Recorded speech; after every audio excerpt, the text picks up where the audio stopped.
제가 본문 읽도록 하겠습니다. 로마서 5장 8절 말씀입니다. 우리가 아직 죄인 되었을 때에 그리스도께서 우리를 위하여 죽으심으로 하나님께서 우리에 대한 자기의 사랑을 확증하셨느니라. 아멘. 잠시 기도하겠습니다. 주 하나님, 오늘도 하나님의 사람들 와서 많이 배우고 많이 깨닫고 돌아가게 하소서. 속이 채워져 있지 않은데 교회 다니들 무슨 소용이겠습니까? 껍데기만 가지고 살고 있는 부부라면 무슨 의미가 있겠습니까? 서로 사랑해야지. 주님과의 관계도 깊은 사랑의 관계 될 수 있도록 우리의 속을 채우소서. 주님의 말씀으로 가득 채워가지고 오늘 나가서 오늘도 배부른 우리의 영적인 우리의 육신과 우리의 영혼이 나아가 영혼을 다시 먹이는 귀한 전달자 되길 소망하며 이 말씀으로 채우사 주님께서 원하시는 메시지 이들에게 들려주게 도와주시옵소서. 감사하며 살아계신 우리 구주 예수와의 이름으로 감사 기도드렸습니다. 아멘.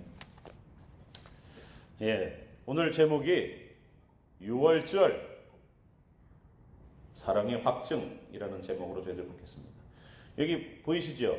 6월절 날 좌우 설주와 인방에 우슬초라는 풀에다가 그 어린 양의 피를 찍어서 바르는 거예요. 이 우슬초는 정결의식에 쓰이는 풀입니다. 이 우슬초를 가지고 좌우 설주와 인방에 바르는 이것은 나중에 예수님께서 십자가를 지시고 올리셨던 머리와 양쪽 손과 그 발에 못을 찔리시고 가시관 쓰셨던 피 흘렸던 부분들을 의미합니다. 인방에 바를 때 피가 뚝뚝뚝뚝 떨어져서 밑에도 이렇게 십자가 형식으로 피가 돼 있게 돼 있습니다. 그래서 주께서 이미 십자가의 길을 보이셨음을 우리는 보고 있죠.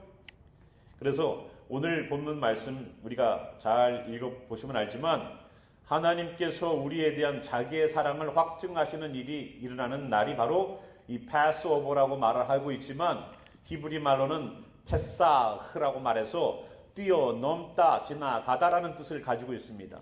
그래서 우리 가운데 어린 양의 피가 발라져 있는 그 날 다른 모든 하나님의 말씀을 듣지 않고 순종하지 않았던 이방 족속들과 애굽인들은 마지막 10번째 재앙이라고 말을 하는 그 자녀들이 죽는 일들을 경험하게 됩니다. 첫 번째 자녀가 죽게 되죠.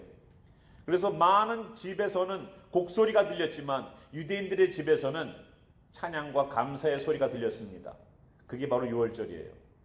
그래서 우리가 6월절이 된다는 것은 어떻게 보면은 이스라엘 사람들의 절기인데 그리고 구약에 있는 절기인데 우리가 꼭 왜 다시 집중해서 봐야 되느냐?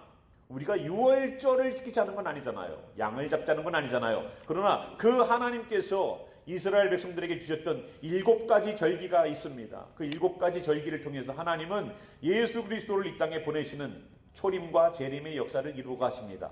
그 첫 번째 스텝들이 바로 6월절 어린 양으로 오셔서 하나님이 몇천 년 전에 벌써 만들어 놓으신 그 절기의 스텝대로 예수님이 그 과정들을 겪어 가십니다.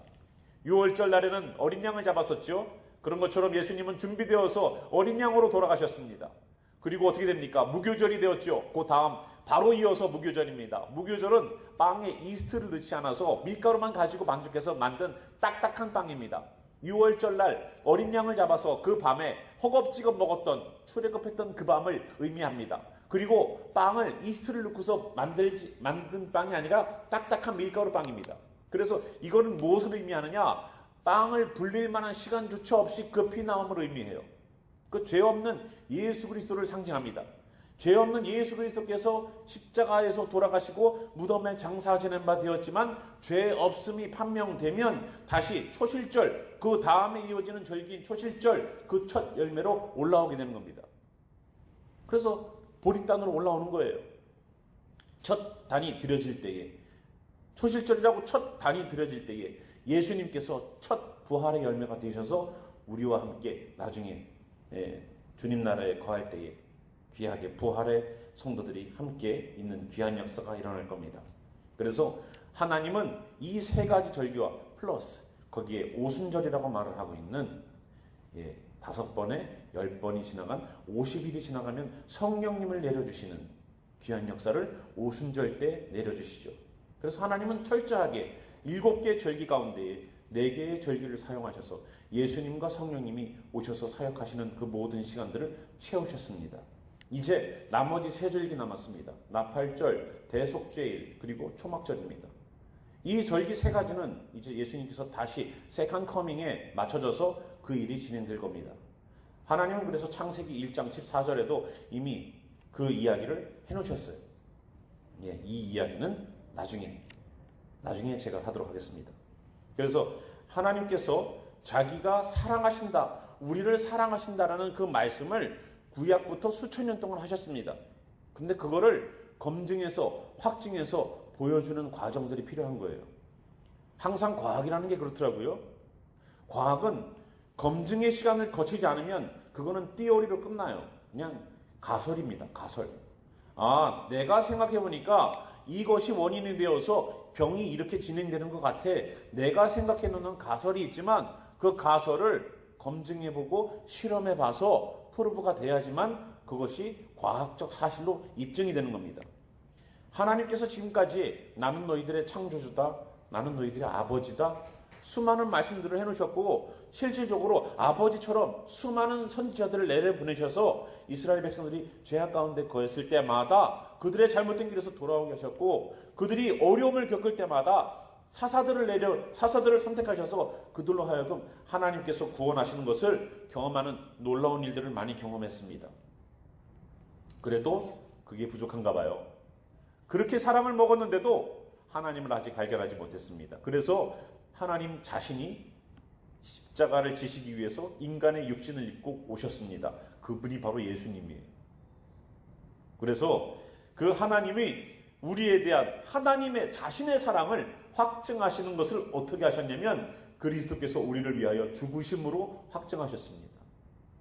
그래서 거기에 관한 이야기가 조금 더 나가보도록 하겠습니다. 우리가 요한복음 19장 19절부터 22절 말씀을 저희들이 참고 말씀으로 함께 보겠습니다. 말씀 읽겠습니다. 빌라도가 패를 써서 십자가 위에 붙이니 나사렛 예수 유대인의 왕이라 기록되었더라. 예수께서 못 박히신 곳이 성에서 가까운 고로 많은 유대인이 이 패를 읽는데 히브리와 로마와 헬라말로 기록되었더라. 유대인의 대제사장들이 빌라도에게 이르되 유대인의 왕이라 쓰지 말고 자칭 유대인의 왕이라 쓰라 하니 빌라도가 대답하되 내가 쓸 것을 썼다 하니라. 오늘 우리가 여기서 중요하게 봐야 될 말이 바로 나사렛 예수 유대인의 왕이라는 말과 그 뒤에 있는 말들입니다. 자, 여기 보시면 생전 이런 말도 있나 싶은 정도로 여러 단어로 써 있죠. 제일 위에 줄에 있는 것이 바로 제일 위에 줄에 있는 이 라인이 바로 히브리 말입니다. 아까 분명히 본문에 나와 있죠. 히브리 말과 로마 말과 라틴어입니다. 히브루, 라틴, 그릭입니다. 세 말로다가 기록되었다는 거예요. 그 말은 뭐냐?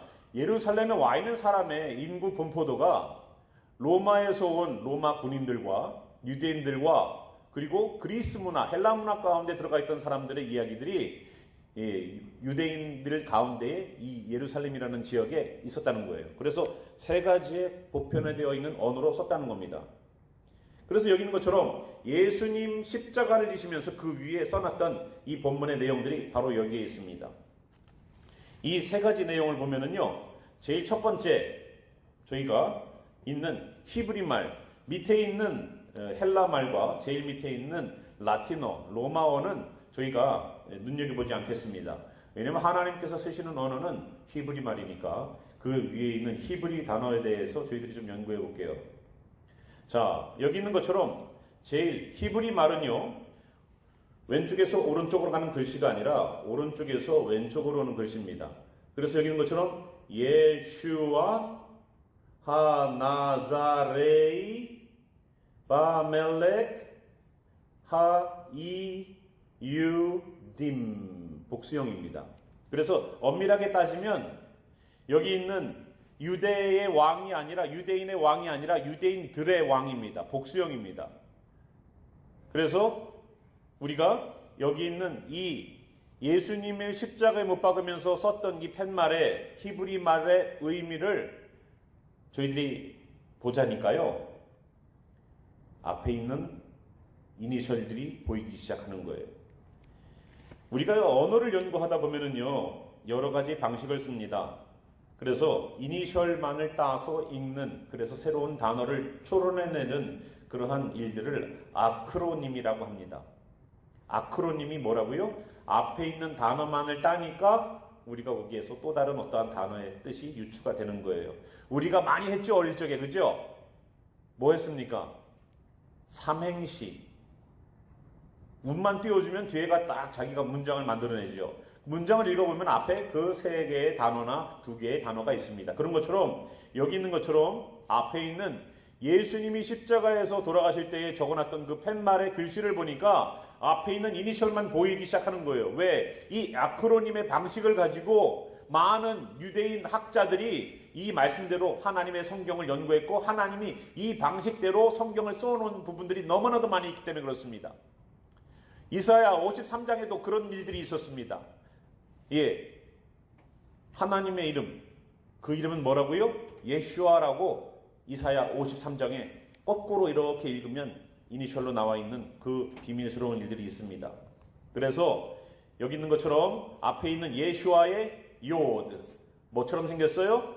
예, 기억처럼 생겼죠? 뒤에 있는 헤이, 세 번째 있는 바브, 네 번째 있는 헤이가 다시 옵니다. 이것이 뭔지 아십니까? 여호와라는 히브리 말이에요.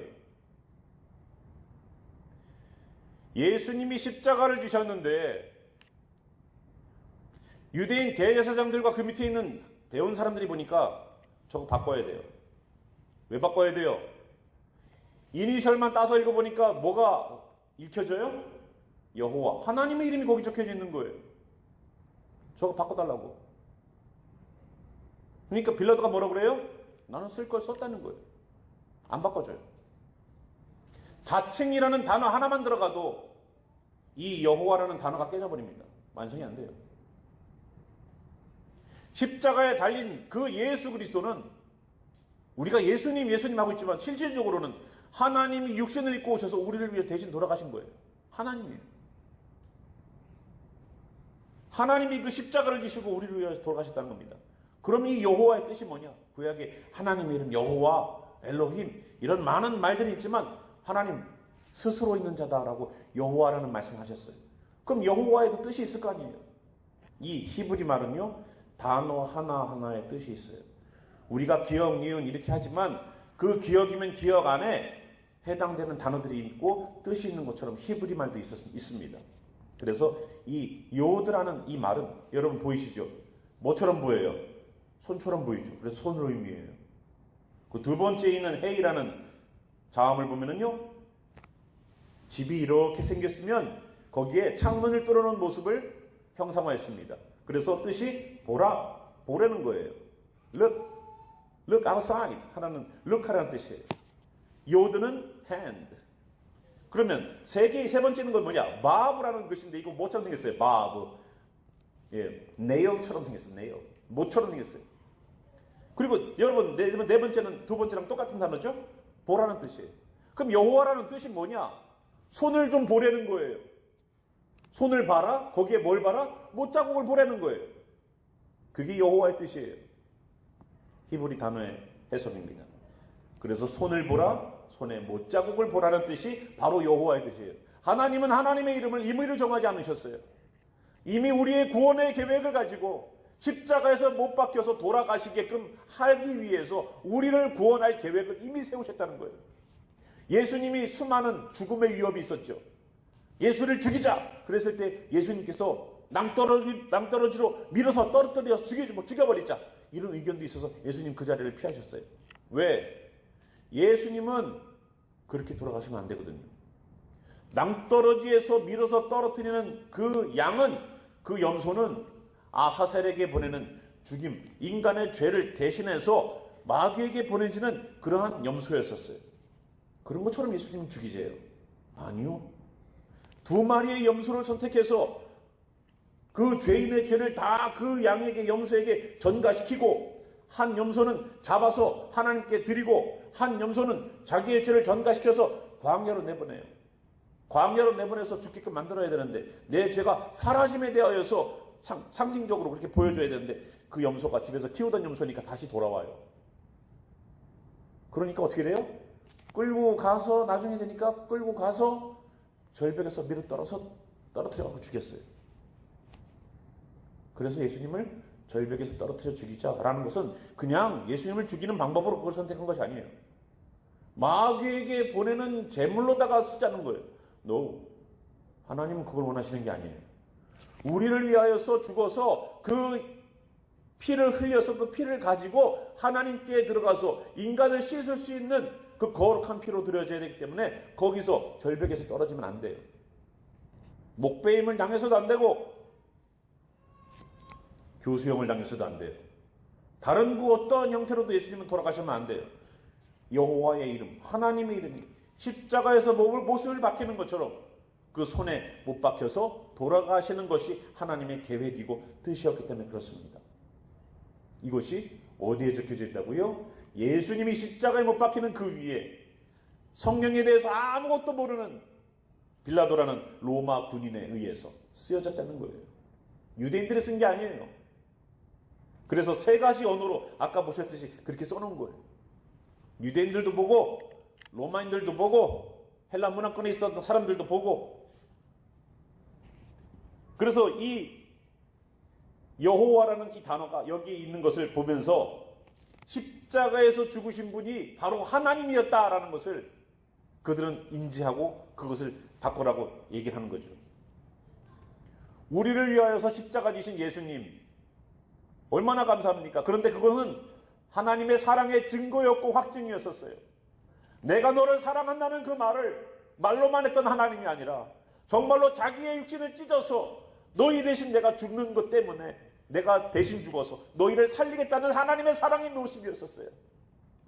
감옥에 잘못을 해서 가는 아들이 있으면 노모가 법관에게 찾아와서 그럽니다. 그 아들 대신 나를 차라리 집어넣어 주시오. 우리 아들이 살 수 있는 길을 열어주십시오. 와서 아무리 간청을 해도 아들이 진 죄에 대해서는 아들이 들어가는 거예요. 그러나 그 어머니의 마음은 어떻겠어요? 하나님이 그러셨다고요.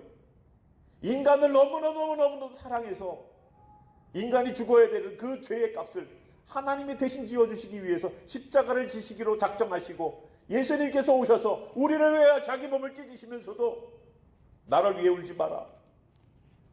그 비아 돌로로사 그 십자가를 지나가는 그 길에서도 그 여인들에게 그랬어요. 나를 위해 울지 마. 너와 내 자녀를 위해서 울어라. 정말로 기도의 대상은 예수님이 아니에요. 예수님 고난받으셨죠. 얼마나 고생하셨을까. 얼마나 아프셨을까. 우리는 여기에 초점을 맞추려고 그래요. 예수님 십자가 지시는 이 기간이 되면 예수님 얼마나 아팠을까. 패션 오브 더 크라이스트 그 영화를 보니까 막 채찍에 맞아갖고 살점이 뚝뚝 떨어져 나가고 피가 뚝뚝 떨어지더만. 얼마나 아프셨을까. 그것 때문에 아파하지 말라는 거예요. 정말로 기도해야 될 대상은 우리들의 영혼이라는 거예요. 예수님은 이미 십자가를 지셔서 죽는다 하더라도 부활을 경험할 생명을 갖고 계신 분이에요. 생명이 없는 우리들에게 그 말씀을 하신 거예요. 너와 네 자신과 네 자식을 위해서 그러라. 여러분 자식이 지옥에 가 있으면 천국에 있는 우리가 편하겠습니까? 정말로 울어야 될 대상이 누굴까요? 정말로 매달려서 주여 살려주시옵소서. 나는 죽어도 내 자식은 살려야 되지 않겠습니까? 그것 때문에 여러분들 힘들고 어려워도 밖에 나가서 일하는 거잖아요. 내 자식 잘 먹고 잘 살게 해보겠다고. 자존심 구겨가면서 회사에 가갖고 일하고 힘들고 어려운 일 앞에 총뿌리 앞에서 장사하는 거 아니에요. 그 자식들을 위해서 여러분 울어보셨습니까? 그 자식들을 위해서 눈물 흘려보셨어요? 예수님이 그 십자가를 지는 그 길에서도 나를 위해 울지 마. 너를 위해서 또 너의 자녀를 위해서 너희들의 신앙 지킬 수 있음을 위하여서 울고 기도해야 돼. 이 말씀하셨어요. 그분이 하나님이세요. 우리가 하나님을 어떻게 봤습니까? 하나님 안 보이는 하나님 어떻게 믿어? 야, 교회 다니는 사람들 대단하지. 안 보이는 하나님을 믿어. 그리고 그걸 믿으래. 사기꾼 같지. 그 하나님이 안 보인다 하니까 보여주시려고 오셨어. 그리고 자기가 정말로 십자가 지심으로 내가 너희들을 얼마나 사랑하는지를 보여주고 하셨어요. 얼마나 사랑하는지. 더 이상 줄 게 뭐가 있어요? 더 이상 내 목숨을 내놨는데 더 이상 줄 게 뭐가 있어? 모든 것들을 다 주고 가셨는데, 모든 것들을 다 주고 가셨어. 그 예수님이, 하나님의 육신을 입고 오신 그 예수님이 오늘도 십자가를 지시면서 하나님의 이름으로 돌아가셨어요. 십자가를 지신 그분은 바로 하나님이셨어요. 나를 사랑하신 그분이었어요. 여기에 나와 있는 이 편말은, 이 패는 그냥 써놓은 패가 아니에요. 하나님께서 정말로 아무것도 모르는 그 빌라도를 통하여서도 하나님은 하나님의 일들을 하셨어요. 하나님은 하나님의 일들을 하셨어요. 그래서 우리가 여기에 여호와라는 이 단어가 보이는 거예요. 얼마나 감사합니까? 여호와. 여기 십자가에 달린 이분은 여호와라는 거예요. 내 아버지가 나를 대신해서 십자가를 졌어요. 얼마나 그 자식이 고통스러울까? 얼마나 우리 아버지한테 고마울까? 나를 살리기 위해서 우리 아버지가 십자가를 지셨는데, 나를 살리기 위해 우리 아버지가 십자가를 지셨는데 얼마나 감사할까? 얼마나 미안할까? 그 은혜로 사는 것이 크리스찬이요. 그것 때문에 감사해서 사는 것이 예수님 믿는 예수쟁이요. 교회 사교스 클럽 아닙니다. 교회 친구 만나러 오는 것도 아닙니다. 우리를 살리신 아버지에 감사해서 오늘도 나와 있는 것이 바로 하나님의 사람들이에요. 십자가를 지셨다? 마치 당연히 죽어야 될 분이 돌아가신 것처럼, 그래, 예수님 때문에 내가 살지. 그런 게 어디 있어요? 저희가 잠깐 발코니에 나갔다가 벌 한 마리가 유리창에 부닥쳐서 뚝 떨어졌는데 걔 한번 살려보겠다고 우리 둘째가 그렇게 그냥 꿀물도 갖다가 입에 넣어주고 그렇게 이불도 덮어준다고 클리넥스 뜯어다가 아늑하게 해놨는데 그 다음날 보니까 죽었어. 그 벌이.